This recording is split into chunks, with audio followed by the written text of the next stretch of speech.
اول لما بيقول لي انت روني اسامه، انا روني اسامه تعالي. امي ربنا يبارك فيها. حسدت يا حبيبي. انا شخصيه قياديه وصعبه السيطره، مش اي حد يعرف يسيطر عليا. لما تيجي سنه 2000 القيامه هتقوم. في عفريت بيطلع في البيت. نعامل الناس باطباعنا مش باطباعهم. لما جه اسامه وافق بشروطه انه يدخلني عالم الفيسبوك، فكان من اول شروطه ان انا ابقى روني اسامه. فاكره يوم الابرصاره لما تعمل البصاره؟ الله. يمكن دي اكتر حاجه خلتني قريبه من قلوب الناس. في حيله استخدمتيها عشان تقنعي بابا؟ بس مش هينفع اقول.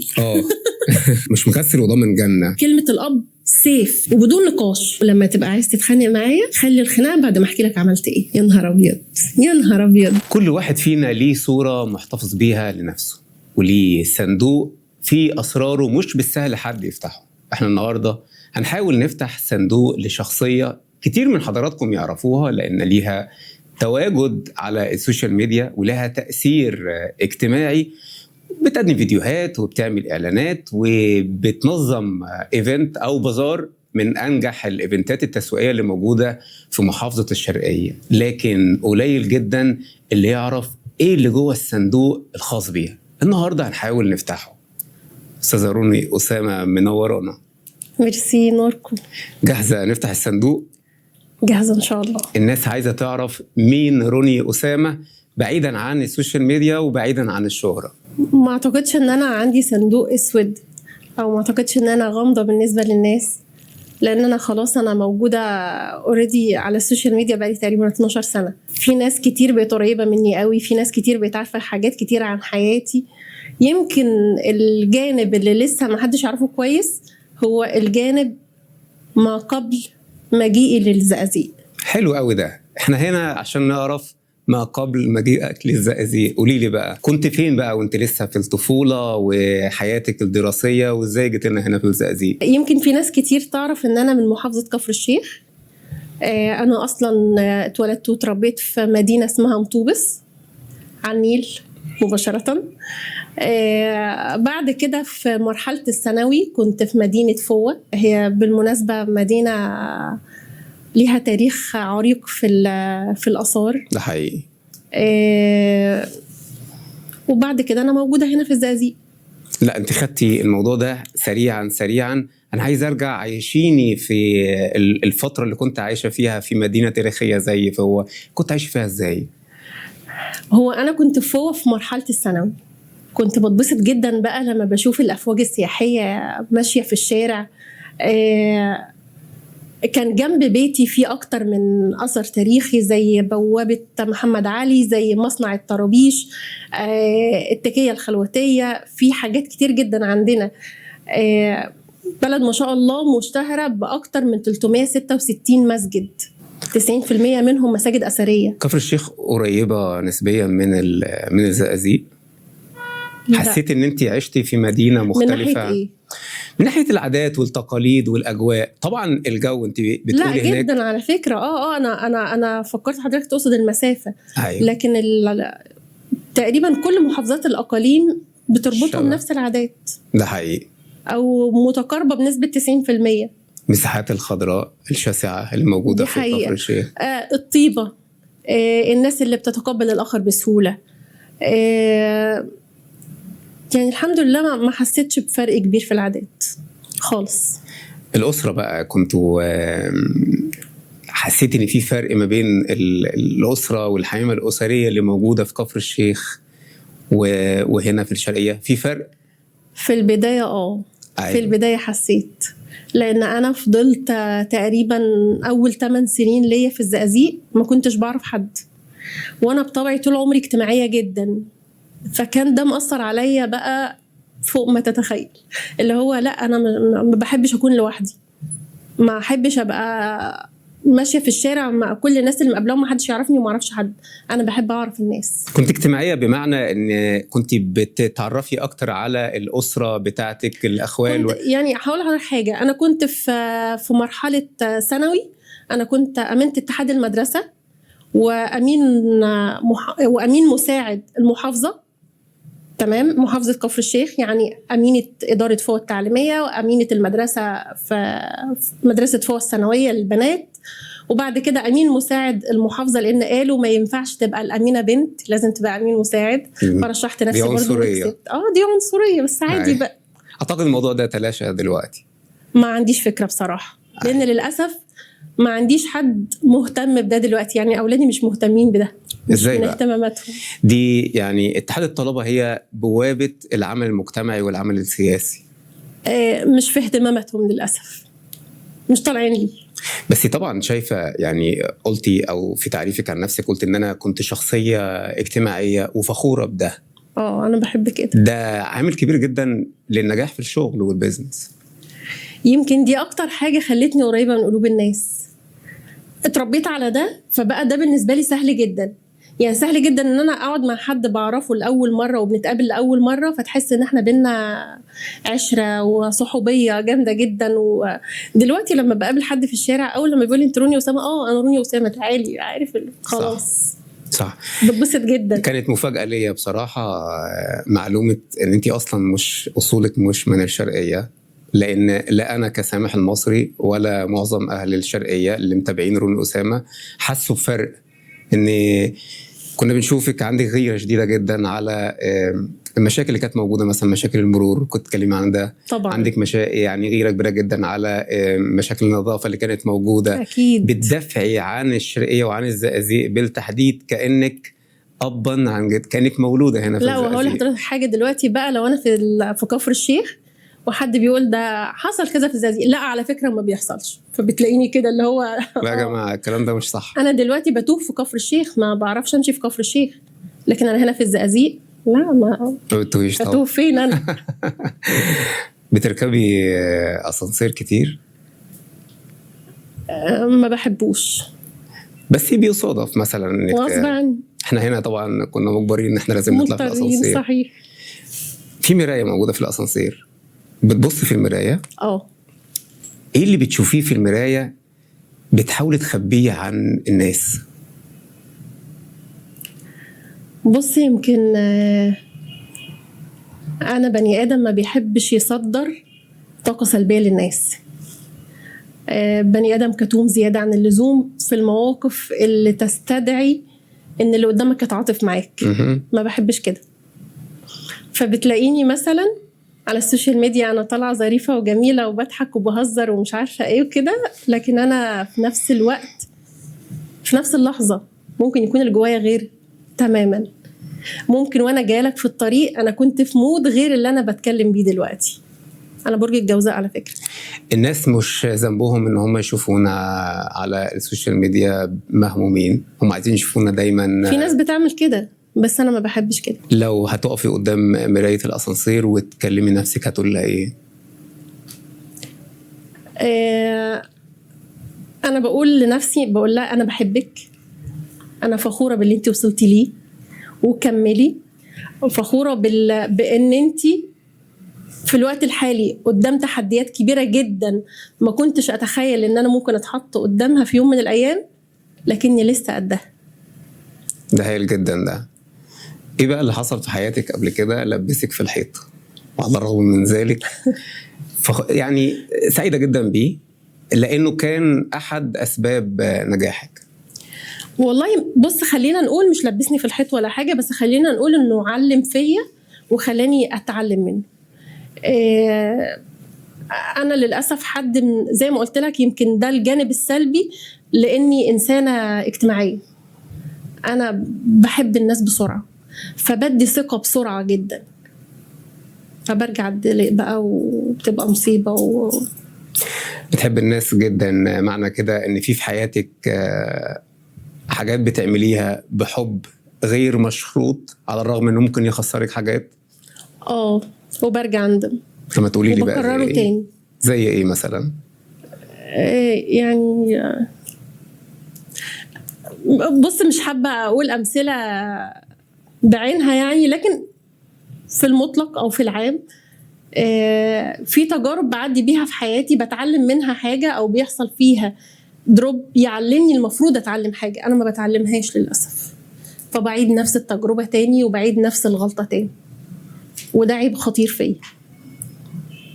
وده كله بسبب ان انا من اول مقابله بيني وبين حد ارتحت، فخلاص انا بدوس، ما فيش اتحمل كل الاخطاء بتاعته واتحمل كل بس دي حاجه مش لطيفه جدا، مش مش لطيفة خالص. بنوصل فيها لمرحلة انه خلاص يعني ده حق مكتسب، فانا هستحملك. وللأسف ممكن في وقت تحس ان انت خلاص فقدت الثقة في كل الناس، لان انا كنت بثق في كل الناس.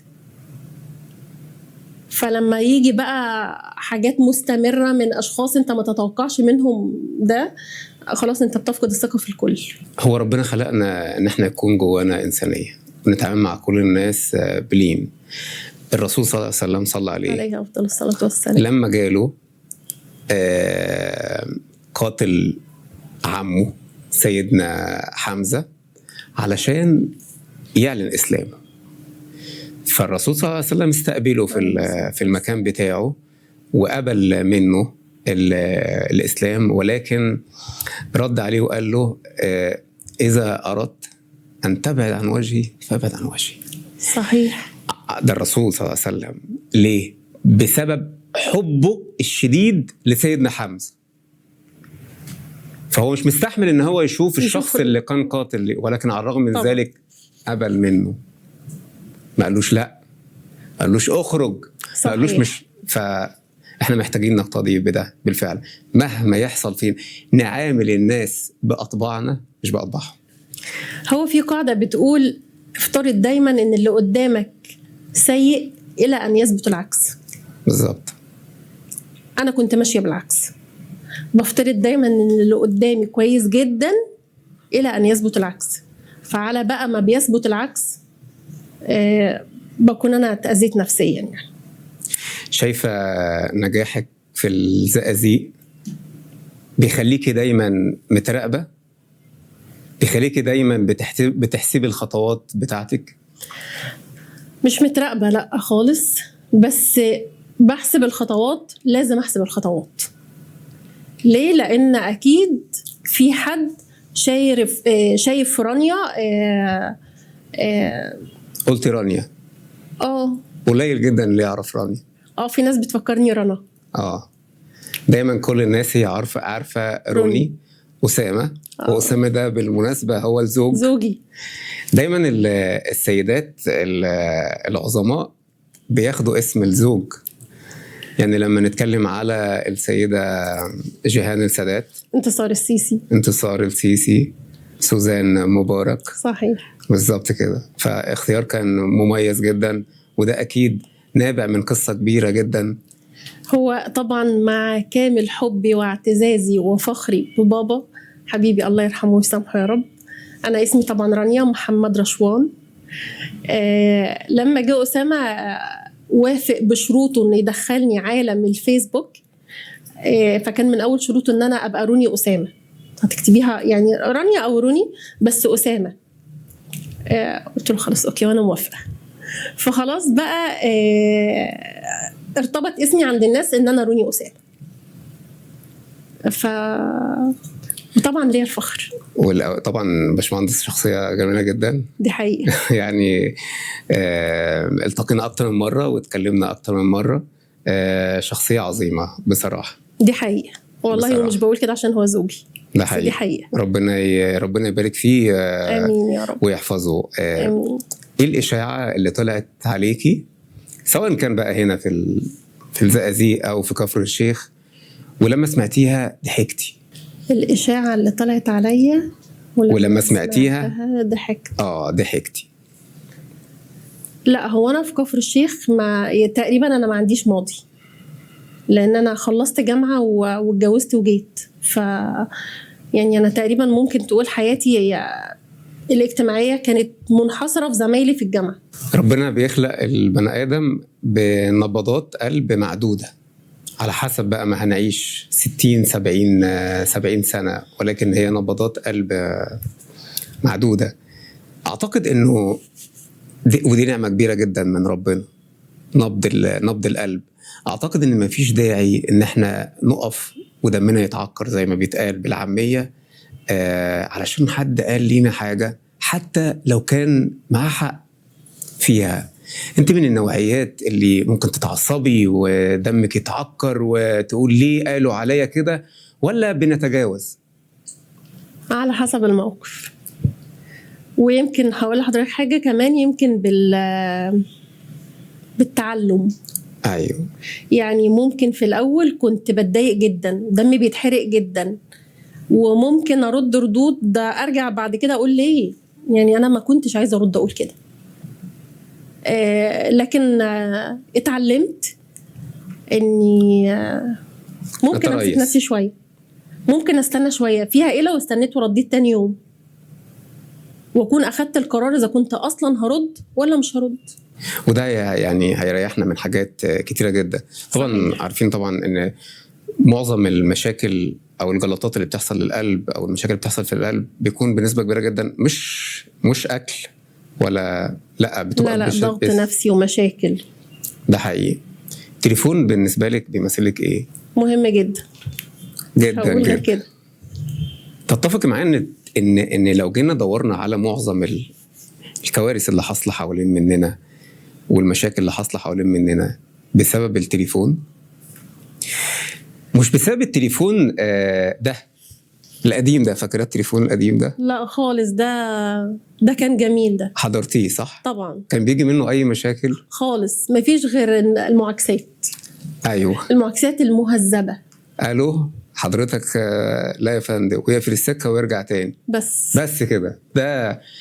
لكن ما كانش بقى فيه واتساب، وما كانش فيه تيك توك، ما كانش فيه انترنت. ما كانش فيه انترنت.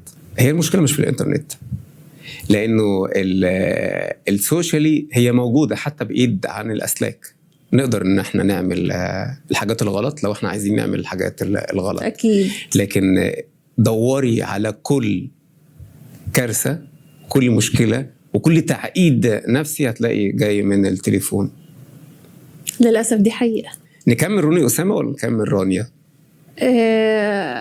الاثنين. لا خلينا يعني روني اسامه. اتفضل. لانه يعني الاكثر شيوعا.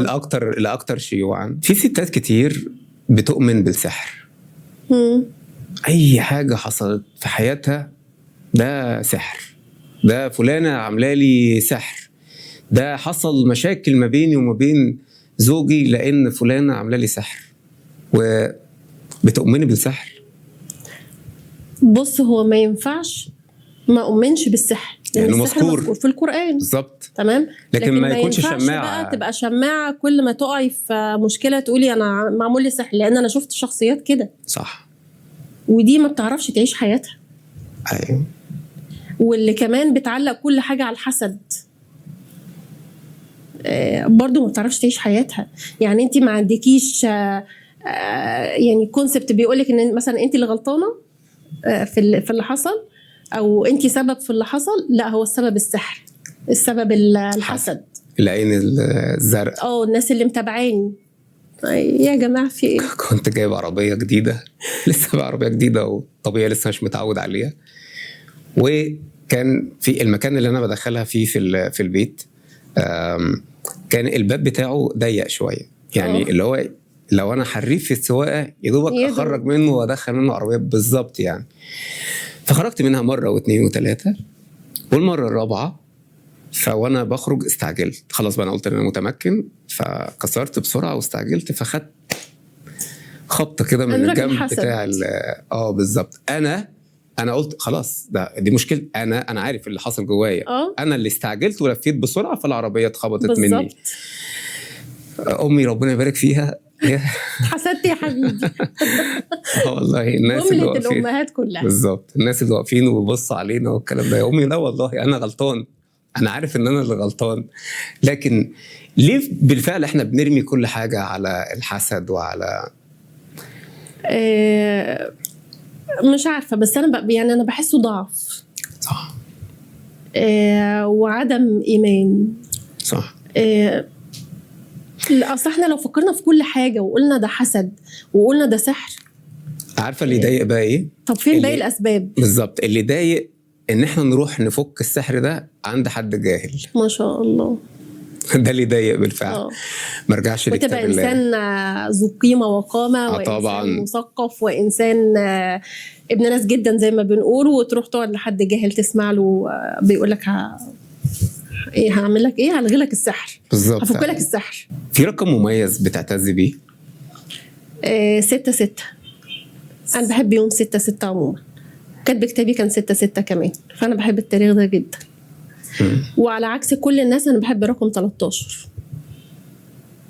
بشوف ناس كتير ما بتحبش رقم 13. انا بحبه. لما اتكلمتي على نشأتك كانت في مدينة تاريخية أو مدينة عريقة زمان، وأيضا كفر الشيخ يعني مجتمع ريفي. فالمجتمعات الريفية زمان كان فيها حاجة اسمها مصطبة، طبعا تبقى موجودة كده قدام كل بيت، أو البيوت الثرية شوية، أو البيوت اللي هي اجتماعية. قعدت على المصطبة؟ هو يمكن احنا انت متخيلها او فاكراها او عارفاها؟ بص يعني احنا عندنا في الارياف كان عندنا بديل. يمكن انا يعني المصطبه لا ما هنا في الشرقيه وريف الشرقيه كان، وفي كفر الشيخ كان عندنا مصطبه. كان عندنا الفرندا. هي البرندة دي حاجه انا عارفه المصطبه. البرندة دي بتاعت العمده، بتاعت الناس الاغنياء، لكن المصطبه دي بتاعت الناس البسيطه والناس العاديه. والله احنا عندنا برندة اموره جدا جدا. ايوه. المصطبه دي بتاعت الناس البسيطه. خليني احطك في المشهد كده، البيوت بتاعت اهالينا زمان. ممكن بقى عارف لما كنت تخرج وتلاقي الجيران قاعدين قدام الباب، هي دي المصطبه. هي دي بقى هي دي قعده المصطبه. لو جارتي قاعده كنت بروح اقعد والعب. وبعدين احنا كنا طول عمرنا متربيين في المدينه، لكن طبعا بنروح نزور اهلنا في الريف لحد لما كبرنا. وتقريبا وانا في اواخر الجامعه رحنا استقرينا في البلد. ايوه، استقرينا في الارياف، استقرينا في البلد. دلوقتي حاليا بيت بابا في الريف مش في المدينه. خلاص احنا سيبنا المدينه. بس مفيش مصطبه، لا في فرندا. كنت بتشوفي الستات زمان وهم قاعدين كده بيقطفوا الملوخيه والحاجات دي؟ كنت بشوف طبعا. كنت بشوف وبيقطفوا الملوخيه. وايام لما كان بيبقى فيه الرز وهم بيفرشوا الرز كده. ايوه. لا في حاجات كتير صح. والقمح وهم بيفرشوا القمح. كل بيت كان شبه فيه الفرن القديم، فرن الفلاحي. شفته ده كمان. فاكره كان بيطلع ايه الفرن؟ كان بيطلع العيش الفلاحي. العيش الفلاحي اللي هو كان بيبقى مدور وبيتقطع من النص. ده كنت بشوفه بالظبط. بيطلع ايه كمان؟ كان هايل وكنت بحبه جدا، وحتى الان لسه بنحبه. كان بيطلع كمان العيش اللي احنا بندور عليه دلوقتي ومش لاقيينه. العيش اللي معمول بالحبه الكامله اللي بندور عليه دلوقتي ومش لاقيينه. كان جدتي كانت بتعمله كتير جدا. وعايزه اقول لك ان احنا عشان كنا متعودين على القمح الابيض ما كناش بنرضى ناكل ده، ما كانش بيعجبنا ده. لما كبرنا بقى فهمنا ان هو ده الصح. ان هو ده الصح. لو فكرت كده وفي صينيه الرز المعمر طبعا هتشمي ريحه الطواجن. ايوه انا اقول لحضرتك الطواجن دي منها طاجن الرز المعمر وطواجن الخضار الخضار بانواعه بقى. ايه الحكايه اللي سمعتيها وانت صغيره ولسه متاثره بيها حتى الان؟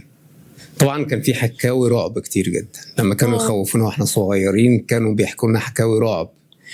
وطبعا احنا في نعم ربنا دلوقتي ان في نور وفي حاجات موجوده في الشوارع. زمان البيوت بتاعتنا في الريف كانت بعد الشمس ما بتغرب ما تلاقيش النور والحاجات اللي موجوده دي بشكل كبير جدا. فاكره حكايه من الحكايات القديمه اللي كانوا؟ بص واحنا صغيرين كانت جدتي ماما عشان احنا طول عمرنا بنحب نسهر، فكنا لما نروح نبات عندها تقول ناموا علشان انا بعد ما بنام اول ما انا بنام في عفريت بيطلع في البيت. عفريت؟ في عفريت بيطلع في البيت. ايوه. وهتلاقوه قاعد على السلم مستني. فاحنا طبعا كنا بننام، احنا هننام. فكانت يعني بقى ماما لما نروح تحاول تشتغلنا بنفس اللي اشتغلها، بس ماما ما كانتش بتنجح في الموضوع لان احنا كنا بنصدق جدتي بس. أيوة. هي جدتي بس اللي عندهم عفريت، لكن احنا بيتنا لا، احنا بيتنا ما فيهوش عفريت، ما احنا بنسهر والعفريت ما بيطلعش. كنا بنسهر على ايه بقى زمان فاكره؟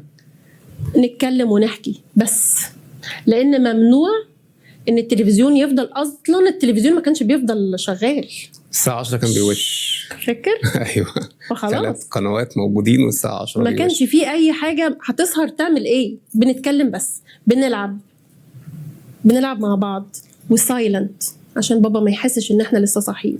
ده حقيقي. البيوت زمان بتاعت اهالينا كانت مفتوحه على بعض. كانش فيه فرق ما بين بيت والتاني. احنا المكان اللي موجودين فيه دلوقتي ده الدور الثامن تقريبا، يعني حد 2 من العمارة كلها اللي أعرفهم، لكن بقية الناس ما تعرفش بعض. صح. غير ممكن لو حصل كارثة أو حصل أزمة نبدأ بقى نتعرف على بعض، زي ما صحيح. حصل زمان في أيام اللجان الشعبية بتاعت يناير. الناس نزلت في الشوارع وبدأت تتعرف على بعض، ساكنين في أماكن لسنين مع بعض وما يعرفوش بعض وما يعرفوش للأسف. بعض. لكن بيوتنا زمان كانت كلها مفتوحة على بعض. لما كنت بترجعي من المدرسة مثلا وما لقيتيش ماما موجودة في البيت، كنت ممكن تدخلي تخبطي على بيت حد من جيرانك وتقعدي هناك تطلب منه مثلا أكل لو كنت محتاجة تاكلي. يمكن احنا برضو مع ان احنا كانت نشأتنا في مدينة، يعني انا زي ما قلت لحضرتك اتولدت في مطوبس. كانوا الجيران هناك، لا احنا ما كناش جيران، احنا كنا بيت واحد. احنا كنا بيت واحد بجد. اللي هو انا فاكرة اول مرة ماما لبست الحجاب، طنط ام اسلام هي اللي لبست ماما الحجاب وساعدتها وظبطته وعدلته لها. مش عارفه ماما بتعمل ايه، انزلي ودي طنط بتعمل ايه، اطلعي ودي الماما كده. فاحنا كنا بيت واحد، فما فيش حاجه اسمها انا هروح ما لقاش ماما هدوخ، لا انا هروح ما لقاش ماما خلاص في ماما تانية في ماما تانية وثالثه ورابعه موجودين كلهم. وماما التانية دي بيبقى ليها نفس السلطات بتاعت ماما، وكذلك الامر بابا، بس بيدلعوا شويه. ايوه، قصدي اقول ان انت كنت ممكن نحترم جارنا طبعا ونخاف منه طبعا، ودلوقتي للاسف جدا. احنا كنا بنقعد نلعب على السلم، انا فاكره ده كويس جدا. كنا بنقعد نلعب على السلم، انا واخواتي وولاء ومحمد. بالمناسبه ولاء دلوقتي دكتوره اطفال. محمد لا ما عنديش فكره بصراحه محمد فين دلوقتي، لكن ولاء هي اللي في كونتاكت بيني وبينها لحد النهارده. كنا بنقعد نلعب على السلم، اول ما نسمع كحة بابايا جه كل واحد على بيته جري، كل واحد على شقته. اول ما نسمع كحة عمو عطية الله يرحمه بابا ولاء طالع، كل واحد على شقته فورا. فكان في احترام شديد جدا، مع انهم كنا بنحبهم وبيحبونا وكل حاجة، بس الاحترام لا ما موجود.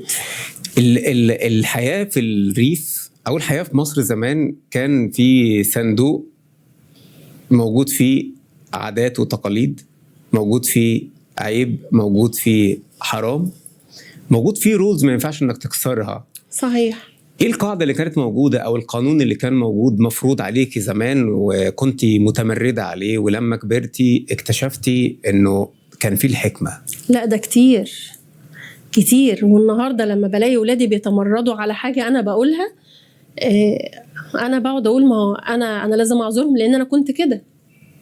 يعني ما ينفعش، احنا كان عندنا رول ما ينفعش نبات في مكان بابا وماما مش فيه، ما ينفعش باي طريقه من الطرق. النهارده لما بنتي تقول لي هبات عند خالته اقول لها لا وتزعل، ببقى متفهمه هي زعلانه ليه، وبرجع اقول ايوه ماما وبابا كان عندهم حق. فاهمني؟ كان عندنا رول ان مفيش نزول من بعد المغرب. لا هو دلوقتي الدنيا انفتحت طبعا، ما بقاش فيه بعد المغرب ده اصلا، ده الدروس لوحدها بتخلص الساعه 10 وما بقاش في عفاريت. ايوه بقينا احنا اللي عفاريت. ايوه. اي حاجه، اي قاعده كنا متربيين عليها انا بحاول احافظ عليها، بس يعني عارف بنحافظ على الروح لكن باسلوب مختلف. صح.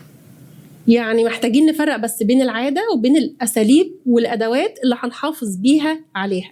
العادة مستمرة ومش هينفع نفرط فيها، لأن دي أساس وجوهر للعيشة اللي احنا فيها الأيام دي، وانت محتاج تهتم بيها أكتر لأن التحديات قدام أطفالك وأولادك بقت أكتر. صح. لكن الأسلوب بس اللي بيتغير، الطريقة بس اللي بتتغير. زمان كان في مقولة كده كان يقولك إيه، كلمة الأب سيف وبدون نقاش. انت النهارده لو عملت كده هتخسر اولادك، ما بقاش ينفع. القيمه موجوده والقيمه ثابته، احترام الاب، لكن الوسيله ممكن تبقى بالمناقشه، بالحوار، بانك تصاحبه. صح. فطول الوقت العادات موجوده واحنا متمسكين بيها جدا، ومش هنخون ابهاتنا ومش هنتنازل عنها، احنا بس بنغير في الطريقه اللي بنتعامل بيها. حسيتي بالحاجات دي لما كانت بتفرض عليك من بابا وماما زمان لما بقيتي جدا. ودايما اقول لاولادي كده، دايما اقول لهم انا النهارده عرفت قد ايه ماما وبابا كانوا بيحبوني وبيخافوا عليا وعارفين مصلحتي وانا مش عارفه حاجه. فاكره بكره انتوا هتعرفوا كده. انا دايما اقول لهم بكره انتوا كمان هتعرفوا كده. صح. ربنا سبحانه وتعالى لما بدأ خلق الإنسان سيدنا آدم، فجمع الملائكة وقال ليهم إني جاعل في الأرض خليفة.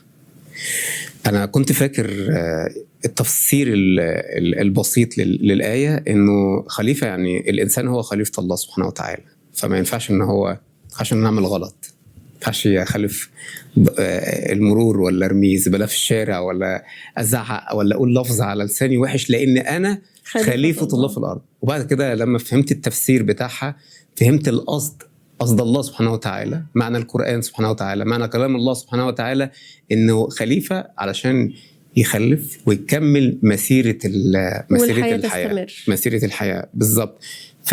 هو جيل بيسلم لجيل.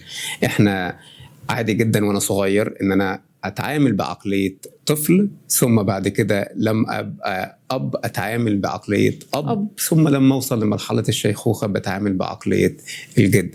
فده طبيعي جدا. فاكرة الالعاب اللي كنت بتلعبيها زمان؟ بس عايزك تكلميني على العاب ولادك ما يعرفوش عنها حاجة دلوقتي. في منها ما يعرفوش عنها حاجة وفي يعرفوا. لا انا عايز الحاجات اللي هم ما يعرفوش. السيجا اللي كنا بنلعبها في الشارع ما يعرفوش السيجا. لا ما يعرفوهاش. ولو قلت الاكسبريشن نفسه قدامهم مش هيعرفوا يعني ايه. خط كده وتحط الحاجات وتلعب. تقريبا في لعبه زيها دلوقتي مش عارفه. احنا لو سالنا عبد الرحمن ورا هيقول لنا اللعبه دي اسمها ايه يا عبد الرحمن؟ اللعبه دي اسمها اكس او بالظبط كده. هي قريبه من السيجا. ايه تاني غير السيجا؟ كان في لعبة كنا بنخطط ليها في الأرض وبنعدي برجل واحدة. الحجلة بالظبط. الله ينور عليك. برجل واحدة صح. تعرف أنا اكتشفت بعد كده إنها موجودة في دول زي إنجلترا مثلا. أنا شفتها. أنا شفت لها فيديوز على الفيسبوك والتيك توك. بيلعبوها بره. قلت إيه ده؟ ده بيلعبوا ألعاب. إيه بقى الأكلات اللي كنت بتاكليها برضو ولادك ما يعرفوش عنها حاجة؟ لا بص، كل حاجة بحبها بحاول أخلي ولادي ياكلوا منها. في حاجات بيتقبلوها في حاجات لا. يعني أنا لما جيت الزقازيق لقيت بيعرفوا الرز المعمر اللي بسكر.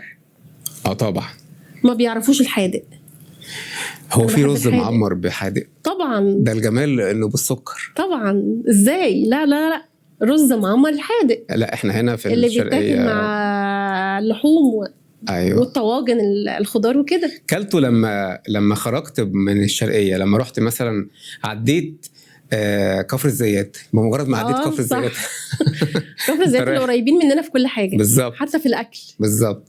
أول بقى مطعم على الطريق كفر تلاقي بقى الرز المعمر ده صحيح. المالح. لكن احنا هنا أصله كان هو ده الحلو بتاعنا. لا أنا استغربت جدا لما لقيت الرز المعمر هنا مسكر إزاي يعني. ما الحلو انت كده بتحلي. لا ما أنا استغربت. مش احنا رجعنا للفرن كنت بتاكل منه الصينية بتاعة البطاطس وبعد كده بتعمل لا كنا بنعمل الرز المعمر اللي بيتاكل جنب صينية البطاطس. أيوة. الحادق. ايه كمان من الأكلات مش موجودة دلوقتي؟ يعني لقيت في حاجة، بس لقيت إن هنا في مكان أو مدينة تبع الشرقية عارفينها، قالوا عليها انتوا هنا بتسموه الكباب الكوابري. ايه بقى الكباب الكوابري ده؟ دي نفس الخامات أو نفس المكونات خلينا نقول اللي بيتعمل منها كفتة الرز. تمام؟ أيوة. بس بتتعمل مدورة. أيوة. وبتتحط في شوربة. طبعا. ما لسه موجودة حتى الآن دي. لا ما هو يعني انا لما جيت هنا لقيت ما حدش يعرفها. لا موجود. لما في مره بتكلم مع واحده صاحبتي وبشرحها لها قالت لي ده اسمه كباب كوابري. ايوه. الكفته اللي بتتعمل بالرز وتتعمل كده على الايد مش المدوره. بس احنا بقى مش بنعملها صوابع. بنعمل الصوابع دي كفته الرز دي معروفه. في منها بقى بيتعمل مدوره، تتعمل مدوره كده الحجم ده وبتنزل في شوربه مش في صلصه. بس ده الفرق. كلتي مفروكه قبل كده او تسمعي عن مفروكه؟ عارفاها؟ هو ده غير الكسكسي؟ المفروكه ده عباره عن قرص كده عجين ماشي. هو قرص عجين بيتعمل بالعجين بتاع الذره وبتحط في الفرن. الفرن كان بيخرج كل حاجه حلوه. ايوه فعلا. وبعد كده لما بيخرج كانت يعني امهاتنا القدام كده يعملوه، هو قريب من يعني يعملوه زي كده الكسكسي. تمام. اوكي، ويتحط بس بلبن بقى، يعني يتاكل بلبن. والله لا مش عارفه بصراحه. ممكن اكون اكلته ومش عارفه 100% اكلتيهم. ممكن. لكن ولادنا ممكن ما يعرفوش. لا ولادنا اكيد ما يعرفوش. بصاره بقى، اكلت بصاره قبل كده؟ طبعا. أيوة. طبعا. ايوه. وهقول لك يعني ان اجمد حد اكلت من ايده البصاره، ربنا يديها الصحه، والده اسامه. ايوه. احنا بتعمل البصاره خطيره. انا لسه اكلها امبارح بصاره. جميل. كان في الاستاذ علي سلامه، ده شاعر عاميه يعني استاذنا وعظيم، كان بيتكلم على الجزئيه دي، بيكلم والدته في القصيده ولا فاكره يوم الابرصاره لما تعمل البصاره. الله. جميل جميل جدا. ايه السر اللي موجود في الصندوق روني أسامة بس عن كفر الشيخ اهالينا هنا في الزقازيق ما يعرفوهوش، غير بقى اتحاد الطلبه وغير ان احنا نزوغ من بابا وماما عشان خاطر نخرج مع لا صحابنا؟ مش من بابا وماما، من الدكتور بتاع الجامعه. ايوه. لا في حاجات كتير. انا عايزه اقول لك ان انا من اشد الناس في الدنيا تعلقا بمامتها وباباها. يعني انا كنت ايام الجامعه ما كانش فيه لسه الموبايل، كنت دايما في شنطتي كارت منتل. اول ما ببقى خارجه من البيت، في بين البيت وبين الجامعه سفر ساعه، ببقى خارجه من البيت واول لما بوصل عند الجامعه قدام الجامعه لازم اقف بره واكلم بابا وماما الاول. وقبل المنتل؟ لا يعني انا لما رحت الجامعه كان في منتل، فما يعني ما لحقتش قبل. لما رحت الجامعه كان فيه، بس قبل التليفون وقبل المنتل كان فيه التزام ان خلاص ما ينفعش بره البيت لسه للمغرب. لا انا خارجه عندي دروس هخلص الساعه 5، فانا 5:15 في البيت. ايوه. ما فيهاش كلام. فاكره اول مره ركبت فيها قطر خارج؟ مش بتكلم على المكان النشأة للجامعه في كفر الشيخ، لا انا بتكلم على الخروج من كفر الشيخ. اول مره ركبت فيها القطر وحطيتي راسك كده على الشباك بتاع القطر وبداتي تسرحي وتفكري. طيب هو انا يمكن في حياتي كلها ركبت قطر مرة أو 2، وكنت مع بابا. بس للأسف مش هقدر أفتكر تفاصيل أكتر من كده. أيوة. يعني مش عارفة أفتكر تفاصيل كنا فين أو كنا رايحين فين، لأن من زمان جدا، من سنين كتيرة جدا مفيش ذكريات. بس أنا تاريخي كله مع بابا. سفري كله مع بابا. علشان كده بقولك إزاي أقنعتي بابا إنك تتجوزي بره كفر الشيخ، بره ما يقرب من يعني 3 ساعات ونص. ما كانش سهل خالص. ايوه احكي لي بقى. سهل. لكن عارف لما ان شاء الله بأمر الله لما هتبقى قاعد مع عريس لبنتك وتحس ان انت مطمن ان هو هيصون وهيحب وهيبقى مكانك، فده بيبقى عامل مساعد ان انت توافق. اكتر حاجه مرعبه بالنسبه لي اللحظه دي اللي انا اقف فيها وحد جاي يعني يتقدم ياخد بنتي. حاجه مرعبه جدا لما افكر فيها بصراحه. لكن لو رجعت لآية الله سبحانه وتعالى، لا هو ده الطبيعي جدا انه ده لازم يحصل. صحيح. بس فعليا حسن الاختيار مهم جدا. طبعا جدا طبعا. خدت وقت كبير. في حيله استخدمتيها عشان تقنعي بابا؟ بس مش هينفع اقول. احنا قاعدين نفتح الصندوق بتاع روني أسامة علشان انت بقيتيش ملك نفسك. عارف بقى اللي هو انا ده يا بابا اللي انا بحبه وده اللي انا عايزاه يا بابا وده الكويس والله يا بابا، طب اقعد معاه ده شبهنا جدا ده زينا جدا اهله ناس كويسين قوي، طب مش عارفه كده يعني حيل بقى وبتاع. بس وعشان هو مربيكي صح صدقك وكان واثق ان انا هختار صح. ولما قابل أسامة قال لي انت عندك حق. ايوه. بابا كمان كان طيب قوي وقلبه بيحس باللي قدامه بسهولة. الله يرحمه. الله يرحمه. حضرتك متعلقة بيه جدا، ودي من الحاجات الحلوة، من الحاجات الحلوة قوي اللي أنا نفسي أشوفها في ولادي بصراحة. بعد ما خلاص اكمل رسالتي في الحياه واروح عند ربنا اشوف بعد عمر طويل اللي إن شاء الله. بشوفه فيكي، فربنا يبارك فيك يا رب. مش صعبه خالص يا استاذ سامح والله، بس انا حد سالني في مره، انا مؤمن تماما. حد قال لي نفس الجمله بتاعت حضرتك. ايوه، قال لي انا نفسي بناتي بعد عمر طويل تفضل فاكراني زي ما انتي واخواتك فاكرين باباكي. قلت له خليك زي بابايا بس. صح. شايفه ايه سر نجاح يعني حياتك الزوجيه؟ طيب زي اي حد في الدنيا. عارفه ليه بسالك السؤال ده؟ اتفضل. في عندنا دكتور هنا في الزقازيق، يعني دكتور في جامعه الزقازيق، شخصيه مؤثره وشخصيه يعني انا بحبها لانه هو عقليته متزنه يعني، ما شاء الله، ومن عيله عريقه، من عيله عريقه في الزقازيق. كان كاتب بوست وبيقول انا اخ لست سيدات، واب ل3 بنات، ومن اسره كبيره جدا فيها سيدات، فيش عندنا ولا ست مطلقه. وقفت جدا بصراحه قدام البوست بتاعه، ورجعت بالزمن لورا لمقال كنت كاتبه سنه 2018 تقريبا اسمه عايزه اتطلق. كتبت المقال ده بعد احصائيه كانت جايه من مركز الاحصاء بتقول انه في مصر كل 6 دقايق في حاله طلاق. فكانت نتيجه مرعبه بالنسبه لي. اكيد.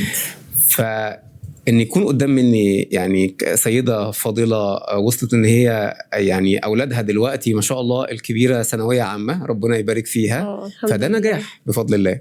شايفه بقى ايه لا السر؟ في انجح مني كتير، في ما شاء الله لا قوه الا بالله. في ناس كتير محافظه على حياتها ومحافظه على بيتها الحمد لله. وعلى فكره مش كل البيوت اللي مكمله هي مرتاحه 100%. مفيش حد في الدنيا مرتاح 100%. ده حقيقي، مفيش. احنا قلنا هو رزق بالظبط، يعني كل واحد بياخد رزقه. على فكره الحب ده حاجه مهمه جدا.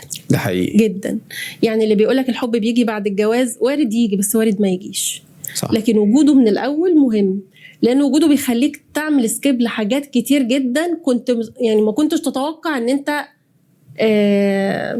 هتطنش عشان الدنيا تمشي. صح. فاهمني؟ انا بطبعي شخصيه قياديه شويه. انا البنت الكبيره عند بابا، وزي ما قلت لك كنت مرتبطه ببابا جدا، فانا كنت ابن بابا مش بنت بابا. فهو رباني كده. انا شخصيه قياديه وصعبه السيطره، مش اي حد يعرف يسيطر عليا. ويمكن اسامه كان عارف كده عشان كده هو من البدايه فرض شخصيته. وفضلنا في فتره كبيره جدا في نزاع، اللي هو عارف زي ما نكون كنا بنتنازع مثلا مين هيسيطر. وطبعا الشخصيه القويه المسيطره اللي صعب السيطره عليها لما بتتجوز وتلاقي ان هي اللي مسيطره ما بترتاحش. صح. فانا لو ما كانش زوجي هو له القرار الاول او الابر هاند او اليد العليا في البيت، انا شخصيتي انا واحده ما كنتش هرتاح. ما احبش ابقى انا اللي مسيطره. لا هو في اقوى لو بنتكلم على الحيوانات اللي موجوده دلوقتي، في اقوى من الخيل او الحصان العربي الاصيل اللي بتشوفيه ضخم جدا، ولو وصلت لنا الفرصه ان احنا يعني نركب الحصان بنحس ان احنا كده في فخامه موجوده. صحيح. والقوه والجري، ولا في اقوى منه؟ مفيش اقوى منه. ولكن لما المدرب بتاعه بيروضه بالقوه ولا بيروضه باللين؟ اسمها ترويض. بالظبط، باللين. صحيح. بالظبط. كانت على ما اتذكر بنت الرسول صلى الله عليه وسلم الكبيره كانت اسمها زينب. هي كانت طبعا لما الرسول صلى الله عليه وسلم بناته اتجوزوا طبعا مشركين في البدايه قبل الرساله، ولكن هي كانت اتجوزت على حب.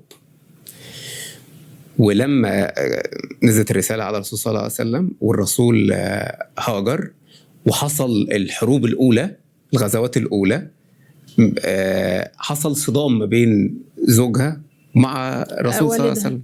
بالظبط، عليه الصلاه والسلام. لدرجه انه تم اسره تقريبا في غزوه بدر. تم اسره. هي راحت او بعتت حاجه تفديه بيها. فلما هي كانت لسه موجوده طبعا موجوده معاه، فلما بعتت معاه العقد بتاعها كانت واخداها هديه من السيده خديجه.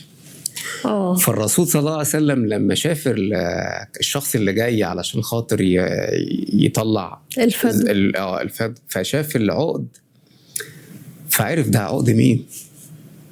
ده عقد حبيبته السيده خديجه طبعا، وعرف الرساله اللي بنته عايزه توصلها. فبالفعل اطلق سراحه. بس قبل ما يطلق سراحه قال له رد عليا زينب، هي ما بقتش على دينك فرد عليا. بالفعل راح وخلاها تروح للرسول صلى الله عليه وسلم. لما سئل الرسول صلى الله عليه وسلم هل انت كنت واثق انه هيرجعها؟ فقال ايوه. ليه؟ لانه كان راجل وكنت عارف انه بيحبها. فالحب مهم جدا، ده اللي احنا تعلمناه من الرسول صلى الله عليه وسلم. صح. شوفي الرسول لما كان بيكلمنا دايما عن السيدة عائشة كان بيكلمنا عنها ازاي؟ بالمحبة. فمعيار الحب والتفاهم مهم جدا، ده اللي هيقفل علينا ابواب كبيرة جدا. من حاليا دلوقتي بنتكلم على قانون الاحوال الشخصية، وهل بالفعل الست تاخد حقوقها ولا ما تاخدش. علموا الناس ازاي تختار، وعلموا الناس ترجع. هتبقوا في غنى عن كل المشاكل اللي بتيجي بعدين. ده حقيقي. شايفة شخصية أمينة اللي كانت موجودة في بين القصرين هي لازم تبقى موجودة في المجتمع دلوقتي؟ لا، هو ما بقاش ينفع خالص. الدنيا بقت مفتوحة جدا. طبعا، وهي كانت سلبية بزيادة. صح. يعني بيتهيألي دلوقتي ما بقاش حد كده خلاص. صح. ده حتى الناس الكبار في السن دلوقتي، اللي هو في سن جدتي اللي موجودين عايشين، لا ليهم قرارات وبيعرفوا يتناقشوا وبيعرفوا يدوا آراء، وبتطلع آرائهم صائبة جدا بناء على خبراتهم. لكن انك تبقى سلبي خالص كده لا خالص. شايفة ان الست لما تقوم بدور، يعني دور التربية، هي كانت مربية كويس طبعا وكانت في المطبخ بشكل دائم وما كانتش مهتمة بشكلها وبزوجها بشكل دائم، ده ادى مساحة لزوجها ان هو يروح يبص لحد تاني. هو مش مبرر، لكن للأسف بيحصل. يعني هو مش مبرر ان هي عشان زوجتك كرست حياتها ليك ولأولادك ولبيتك وللمطبخ ولاهتماماتكم ولأكلكم وحياتكم تمشي ازاي فانت تروح تبص بره. صح. لكن للأسف هو بقى بيحصل. للأسف بقى بيحصل. فبقت معظم الستات يعني دلوقتي بتلاقيها محتارة، طب أنا أرضيه ويعني وطنش الولاد شوية وطنش البيت شوية، ولا أنا أفضل طول الوقت مع الولاد ومش هعرف أرضيه هو. لكن في أزواج طبعا رحيمين وفي أزواج متفهمين وعلى قدر عالي من الوعي بيبقوا فاهمين إن ده دورها في البيت اللي ما ينفعش يعني ما ينفعش نخل بجزء منه. وفي المقابل أنا لازم أكون متنازل شوية. لازم أبقى فاهم إن الست دي هي اللي شايلة البيت. بالظبط. فأنا لازم أبقى فاهم ده. بالظبط. يساعد عشان هي تلاقي مساحة له فهو يساعد. اكتر رد بصراحه على الجزئيه دي كنت يعني شفته قبل كده من الاستاذه منى الشاذلي لما كانت قالت انه كل مرحله وليها الادوات بتاعتها. الجواز في حد ذاته برضه لازم يتقسم لمراحل. مرحله بتاعه الخطوبه اللي فيها الشغف وفيها في صندوق مقفول انا لسه ما اعرفوش، ففي شغف كبير جدا انا ايه اللي انا هشوفه لسه في الصندوق ده. صحيح. فالترومتر بتاع الايموشنالي والمحبه بيبقى عالي جدا جدا، يسيب شغله عشان خاطر يروح لخطيبته ويتكلم في التليفون بساعات معاها، وفي اصعب الظروف تلاقي فيه مكالمات تليفونيه عادي جدا. بالظبط. بعد الجواز بيبدا الموضوع يقل شويه. ليه؟ لان الصندوق خلاص اتفتح. فالدنيا بتقل، الشغف قل. بعد كده بتيجي مرحله تانية ربنا سبحانه وتعالى خالق الراجل والست علشانها، اللي احنا اتكلمنا عليها قبل كده، انه خلاص يخلف. فالطبيعي ان في جزء من الوقت يروح للاطفال، للاسره، والزوج لازم يقدر ده طبعا. بس ما يبقاش طبعا الوقت كبير. كله يبقى فيه جزء من الاهتمام. هو اتجوز في البدايه عشانها هي، مش خاطر أكيد. الاولاد، مش عشان الاولاد فقط. فلازم يبقى فيه بالانس في حياتنا بصراحه. هو لو فضل يساعدها وما رماش كل المسؤوليه عليها، هي هتلاقي له وقت. ده حقيقي. يعني ما يرميش كل المسؤوليه عليها، فتبقى هي مسحوله في البيت ال 24 ساعه، وعايزها تبقى كمان مركزه معاه جدا، مش هتعرف. صح. المثل بيقول صاحب بالين كداب. وانت عارف الطفل في البيت دلوقتي مش محتاج بالين، لا ده محتاج 20. ده حقيقي. الطفل مسؤوليه، ومسؤوليه كبيره، ومن اول يوم ولاده. فلو الاب شال وبقى ايده بايد زوجته في كل حاجه، هي هتلاقي له وقت. ده حقيقي. خايفه على اولادك من الصندوق المقفول بتاع العادات والتقاليد اللي موجود في مجتمع زي المجتمع الشرقاوي، اللي هو جذوره جذور ريفيه، ولا حاسه انه لا والله انا مرحبه جدا بده، ولادي هنا عايشين في امان افضل من اني اروح مجتمع تاني مفتوح زياده عن اللزوم؟ هو ده اللي انا كنت هقوله بالظبط. الحمد لله احنا المجتمع عندنا مش منفتح للدرجه اللي تقلق. ولادنا لسه فاهمين ان في عادات وتقاليد. في مجتمعات تانية مفتوحه جدا، الولاد خلاص نسيوا كل حاجه، نسيوا الا من رحم ربي يعني. لكن احنا مجتمعنا مازال الى حد كبير مش منفتح يعني. لسه الولاد عارفه الصح من الغلط، والحمد لله برضو بيرجع في الاول وفي الاخر التربيه والنشأه، وانت زرعت فيهم ايه من وهم صغيرين، ان ده ما ينفعش وده ينفع، ان ده حرام وده مش حرام، ان ده وده لا. فيعني الى حد ما الحمد لله لا احنا مجتمعنا مساعدنا يعني. بنتك الكبيره هي يعني او الخلفه الاولى كانت بنت، فرحتي ولا خفتي لما خلفتي بنت؟ لا فرحت. ياسمين دي بنت عمري زي ما بيقولوا. يعني ادعوا لها ثانويه عامه السنه دي يا رب. ربنا يكرمها هي وكل المسلمين يا رب.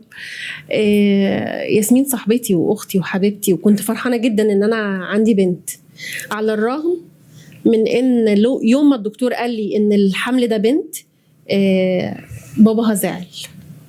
دي أيوة. حاجه بقى اول مره بقولها. ايوه باباها زعل، لانه زي كل الرجاله الشرقيين يعني، هو كان عايز ولد. بس في تاني حمل ياسين، الدكتور في الاول قال لي انها بنت، ورجع بعد كده بشهر قال له انه لا ده ولد. فلما في الاول قال لي بنت، بصيت لأسامة لقيته فرحان ومبسوط جدا، دي تاني بنت. فقلت له ده ايه بقى؟ ما هو جرب بقى، انت كنت زعلان. قال لي لا ده ياسمين عندي بالدنيا. صح. لا خلاص انا جربت. ده ياسمين عندي بالدنيا، ده مفيش اجمل من ان هيبقى فيه اخت لياسمين. بعد كده لما عرفنا ان هو ولد برضو طبعا فرح الحمد لله. وبعدين دلوقتي عندي سيلين كمان، ربنا يخليها يا رب، جريد 2 صغنطوطه كده ان شاء الله، الهنديه بتاعتي. ايوه ما شاء الله، ربنا يحفظهم يا رب، وتعدي الثانويه عامه على خير. خايفه على اولادك من الانفتاح الشديد اللي موجود على السوشيال ميديا واستخدام السوشيال ميديا؟ بخاف طبعا، زي اي ام بخاف، بس بحاول ادي الثقه شويه عشان يطمئنوا. بحاول برضو لازم اراقب من وقت للتاني من بعيد. لازم يكون في ايديا ادوات اعرف اتاكد بيها اذا كانوا ماشيين صح ولا لا قدر الله في حاجه غلط. وانك تصاحب العيل دي حاجه مهمه جدا. صح، بجد مهمه جدا، بس مش سهله. مش سهله يعني. انا من كام يوم بقول لي ياسين اي حاجه تضايقك احكي لي. ما تحكيليش ليه؟ قال لي هتقولي لبابا. ايوه تعالى لي بقى هنا. قلت له طب يا ياسين وعد، اي حاجه تحكيها لي بابا مش هيعرفها. ايوه مهما كانت غلط، بس طالما انت حكيت والله يا ياسين مش هقول لبابا. قال لي خلاص ماشي هحكي لك، مستنياه يحكي بقى. خليني اقول لك حاجه، انه هو مهم جدا الطرفين، الميزان بتاع الاسره الزوج والزوجه يبقى واحد بيشد وواحد بيرخي. صحيح. واحد هو البعبع والتاني هو فده مهم جدا. لو الاتنين بيشدوا هيحصل كوارث. لو الاتنين بيتكون فجوه كبيره بينهم وبين الولاد. بالظبط. ولو الاتنين بيتعامل بقى الدنيا مفتوحه ونتعامل باللين وكده، برضو بكل تاكيد هيحصل كوارث. علشان كده بقول لك الاعتدال مطلوب في كل حاجه. ده حقيقي. عايز تطلعي لما تكبر مذيعه؟ الله.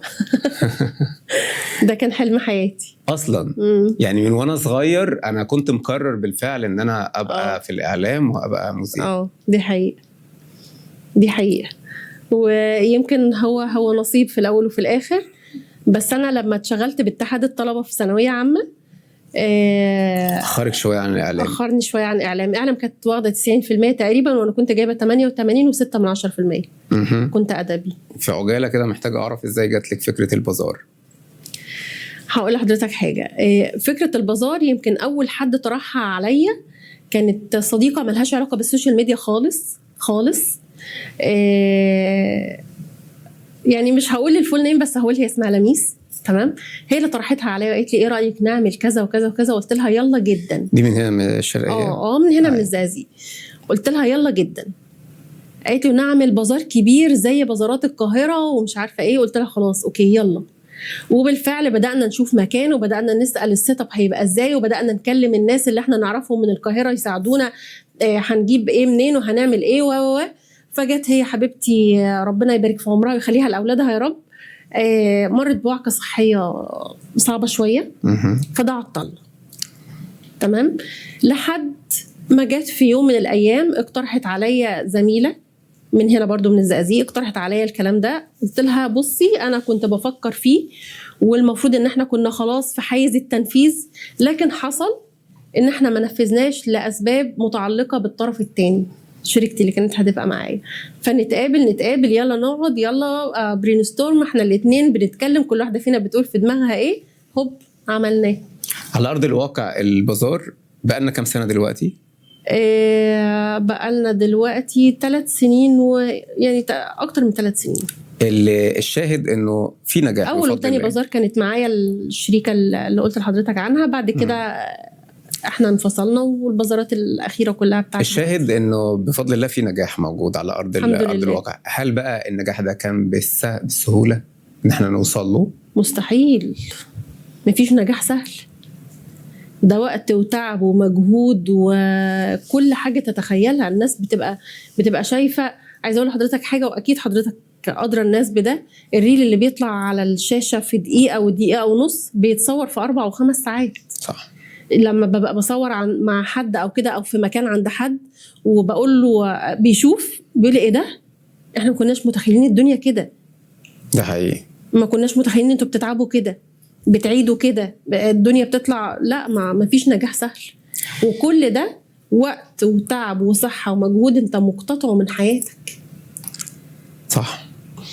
ما فيش نجاح سهل، ولكن في حاجات كانت، ولكن النجاح حلو جدا جدا. لازم الباور. اي انسان بيدور على الباور، بينام وبيصحى بيدور على الباور. صحيح. والألذ حاجة تحس بيها وتبقى سعيد ومبسوط بيها لما تعمل حاجة وانت اللي تقيم نفسك انا نجحت بده. علشان كده اكيد البازار يعني بعيدا عن المعاناة والمشوار الطويل اللي حصل ده، في حاجة بتحصل في البازار بتخليكي مبسوطة جدا جدا جدا جدا. ايه هي؟ النجاح. ما هو النجاح معروف قول، لكن انا بتكلم على في جزء محدد، او في حاجة اوريدي انا في حاجة اعرفها. انا عارفها جدا، وعارف ان هي يعني حضرتك بتبقى مبسوطة قوي لما بتحصل في البازار، لكن حابة اطلعها منك.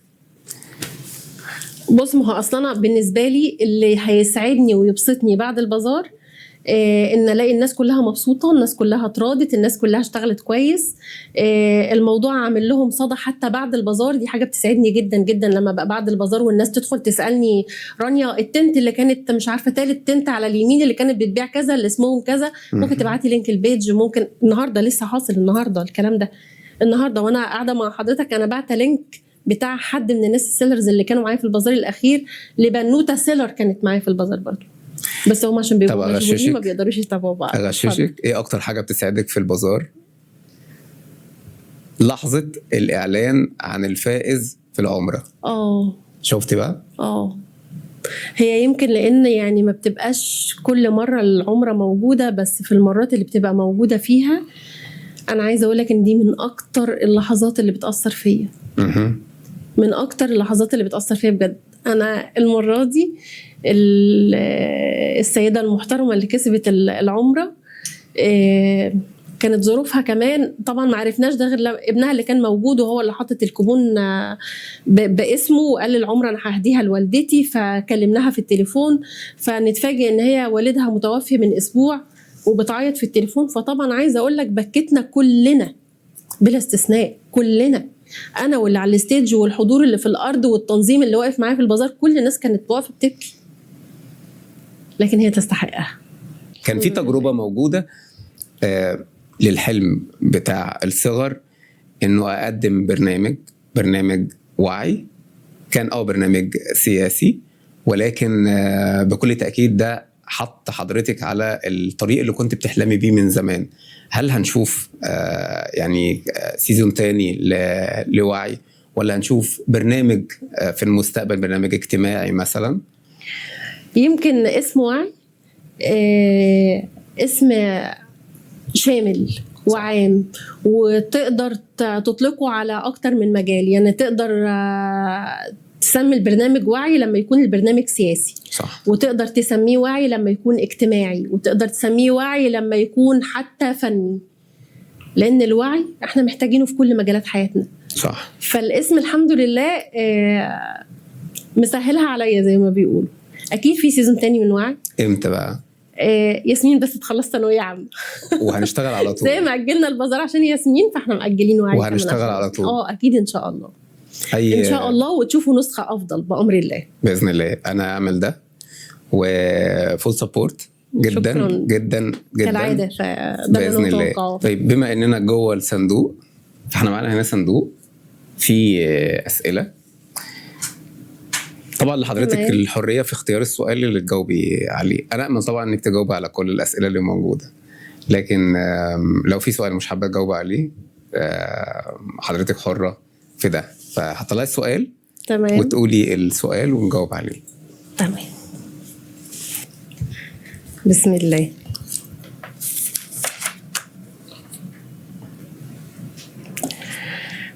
طيب هو سؤال صعب بس خلينا نجاوب. بتفكري شكل قبرك هيكون عامل ازاي؟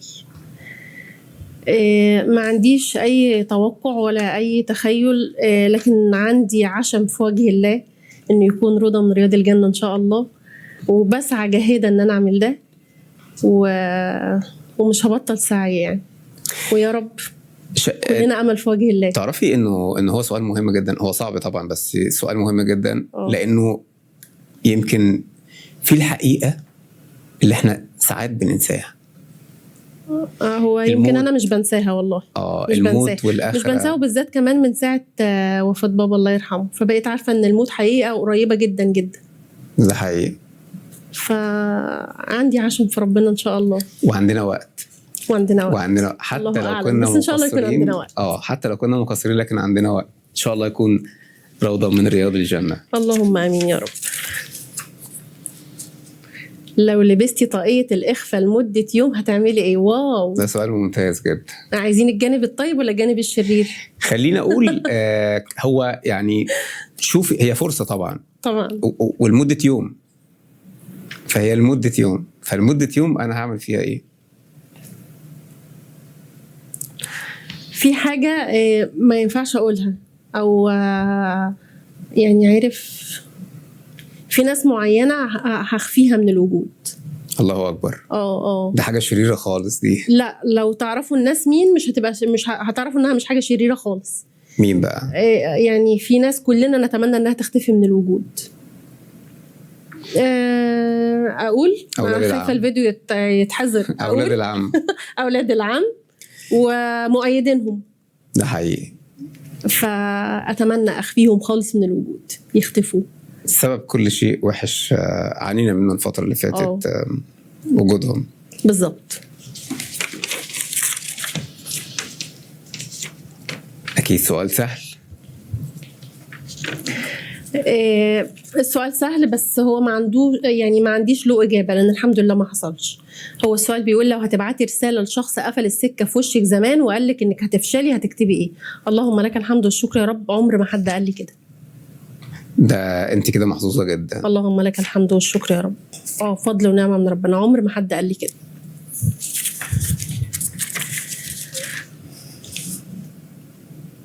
لا لا لا.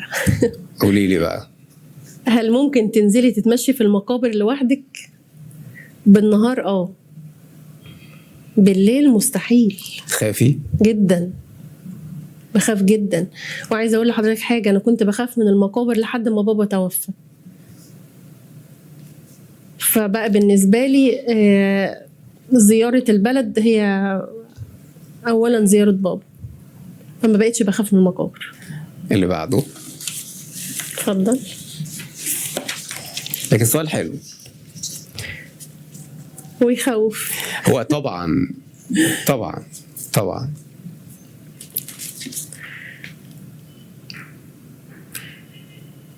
هل عندك احساس انك هتدخلي الجنه؟ ان شاء الله هدخل الجنه. ايه اللي بيخليكي متاكده؟ بص، انا بشوف ان انا ربنا جنبي في حاجات كتير، اللهم لك الحمد والشكر يا رب. وبشوف ان انا مش بعيد عن ربنا بالقدر اللي يخليه يبعدني من دخول الجنه او يستبعدني من دخول الجنه.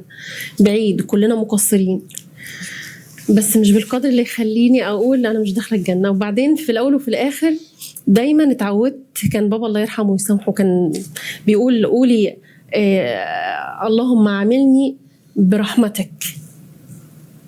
يعني اطلبي من ربنا اطلبي من ربنا انك تدخلي الجنه برحمته مش بعملك. صح، احنا كلنا هندخل الجنه برحمه ربنا. بالظبط، اطلبي من ربنا انك تنجحي في حياتك برحمته وبلطفه بيكي، مش باجتهادك، مش عشان انت مجتهده او عشان انت شاطره. فانا اتعودت كده، اللي هو انا بطلب من ربنا برحمته انه ان شاء الله انا ما عملتش حاجه وحشه، انا ما اذيتش حد، انا ما عملتش ذنب كبير، فعشان كده انا مطمن ان ربنا هيختارني ادخل من ابواب الجنه. ان شاء الله، ان شاء الله. ربنا يرزقك يا رب باذن الله. سؤال عظيم جدا.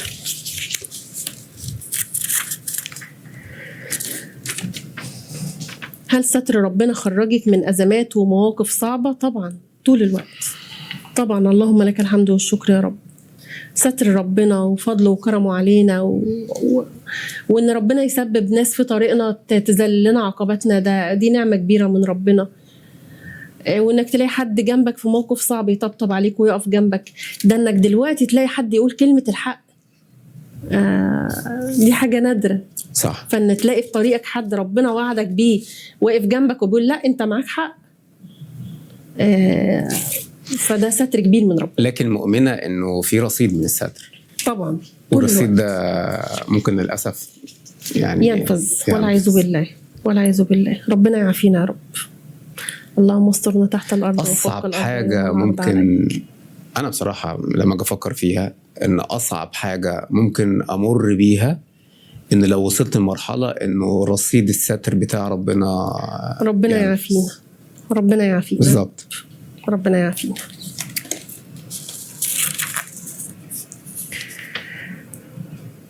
لما ربنا يسألك كنت بتعملي ايه في الارض هتقولي ايه؟ هقول كنت بسعى عشان حياتي تبقى افضل وحياة اولادي تبقى افضل. هقول كنت اللهم لك الحمد والشكر يا رب بره باهلي طول الوقت، بره بامي بابويا باخواتي باهلهم قد ما اقدر. بحاول طول الوقت اكون ام كويسه، زوجه صالحه. بحاول اكون عون للناس اللي حواليا قد ما اقدر وقد ما طاقتي تساعدني. يعني اجاباتك دي ربيت ولادي كويس الحمد لله لحد النهارده. الحمد لله الدنيا كويسه الحمد لله، واتمنى تفضل كويسه وتبقى احسن واحسن. اجاباتك دي لانك يعني مقتنعه انه ربنا مش هيسالني عن الصلاه والصوم والزكاه، لان دي مسلمات. لا دي مسلمات دي بقى، حاجات لا ما نتكلمش بقى فيها، ما بنتكلمش في الثوابت. بالظبط. احنا ما بنتكلمش لان البعض متخيل انه احنا بنتكلم بعد ما انت اديت ربنا حقه، وقتك الباقي ضاع فين بالظبط، او ضاع في ايه بالظبط. إجابة أنا سعيد جدا بيها، وأمل إن كل الناس تفكر يعني احنا نقف قدام ربنا أنت كنت بتعمل إيه الفترة دي كلها، مع الأخذ في الاعتبار إن طبعا حياتنا فيها وقت كبير ضايع. ده حقيقي. اكيد. ده حقيقي.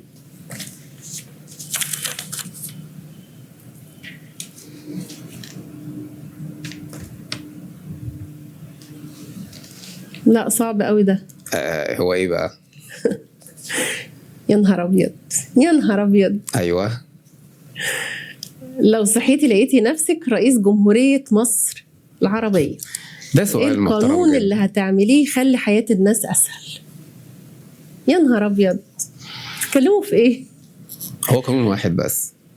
صعب جدا، صعب جدا، لان حياة الناس مش هتبقى اسهل بقانون واحد. لا ده احنا عندنا حاجات كتيرة محتاجة تتعدل. وبعدين ما عنديش ما يؤهلني ان اكون رئيس جمهورية، فده ظلم للمنصب. بتكلم بصراحة، رحم الله امرئ عرف قدر نفسه. انا شايفة ان اللي في المنصب دلوقتي هو حق الناس بيه حقيقي. حقيقي انا بحب الرئيس عبد الفتاح السيسي جدا جدا جدا جدا، وغيورة على بلدي بطريقة ما حدش يتخيلها. بس لو هتقول لي قانون واحد يخلي حياة الناس اسهل، هقول لك ان لا، صعب.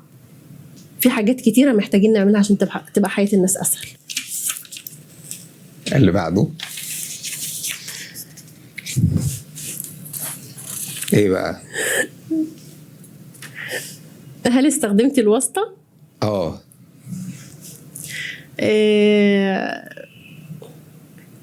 يعني يمكن مثلا الحمد لله ما اتحطتش في موقف يحتاج واسطة بالمعنى المفهوم يعني. لكن مثلا لو ليا صديقة في مكان هتسهل لي شغل، بكلمها انا مثلا رايحة في المكان الفلاني، خلصي لي الدنيا عشان ما اقعدش. فمش عارفة دي تحسب واسطة ولا لا. لو ليا صديق في المكان كذا، انا رايحة اخلص كذا، ممكن تساعدني عشان ما اقعدش. بالنسبة لي بس الانتظار سخيف. لكن واسطة في ايه تاني؟ ما اعتقدش ان انا استعملت واسطة في حاجة تانية. ايه بقى يا ترى السؤال اللي بعده؟ ده سؤال جميل جدا. لو الزمن رجع بيكي ساعة واحدة بس لبيت جدك، ايه اول حاجة هتعمليها؟ ومين الشخص اللي نفسك تلاقيه قاعد مستنيكي؟ الشخص هي جدتي، مامة بابا، الله يرحمه، الله يرحمها ويسامحها ويرحم بابا ويسامحها. حبيبتي جدا جدا جدا جدا، وما بنساهاش ابدا. واول حاجه هعملها، او في الساعه دي هعمل ايه؟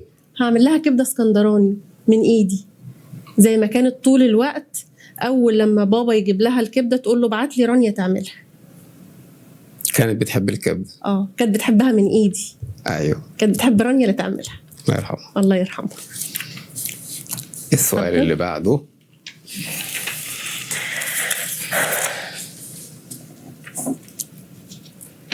لو شفتي نفسك وانت طفلة هتحذريها من مين او من ايه؟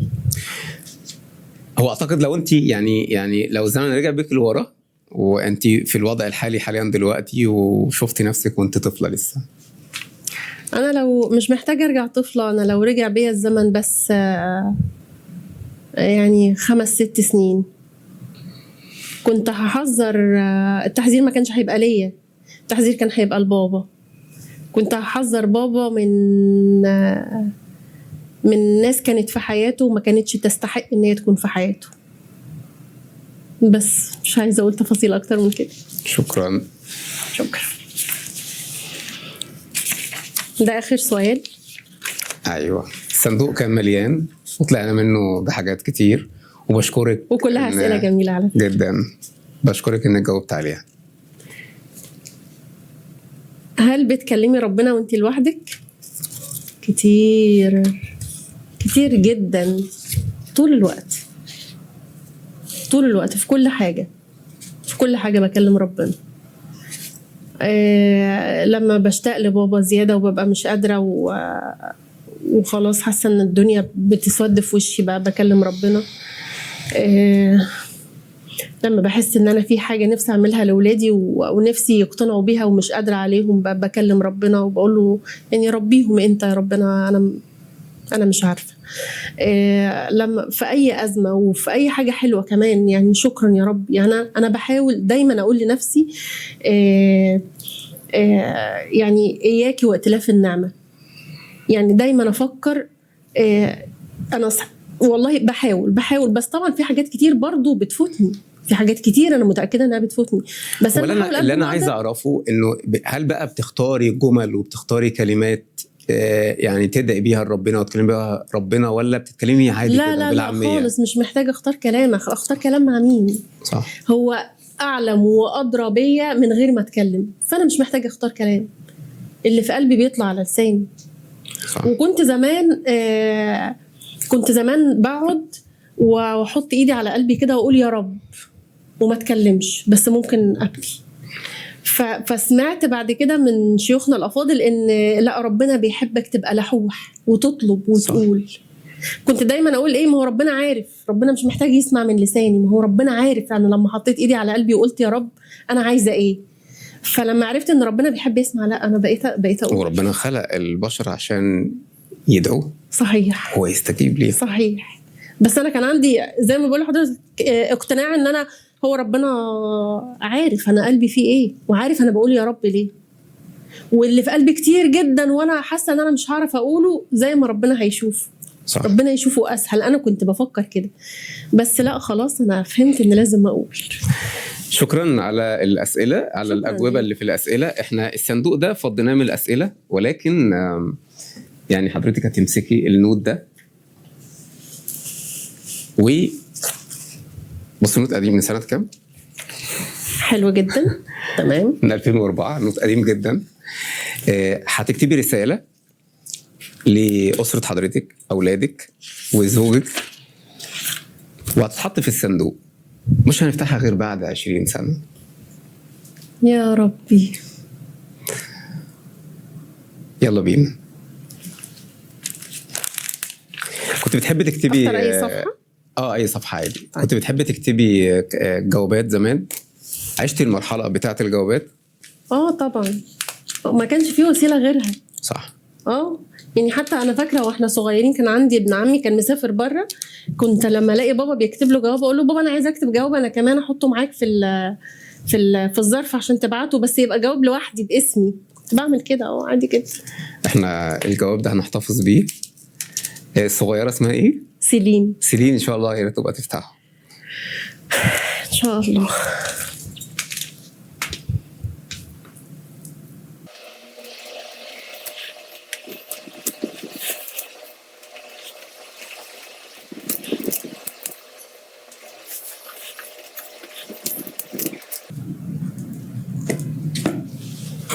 خلاص. نقدر نقطع الورقة عادي. عارفة الورق ده زمان كنا بنسميه ورق زبدة. الناعم ده. الناعم ده.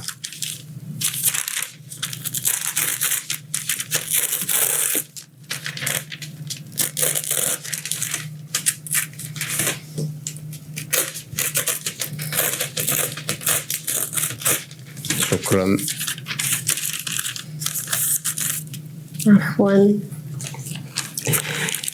أنا يعني كنت سعيد جدا بوجود حضرتك معايا.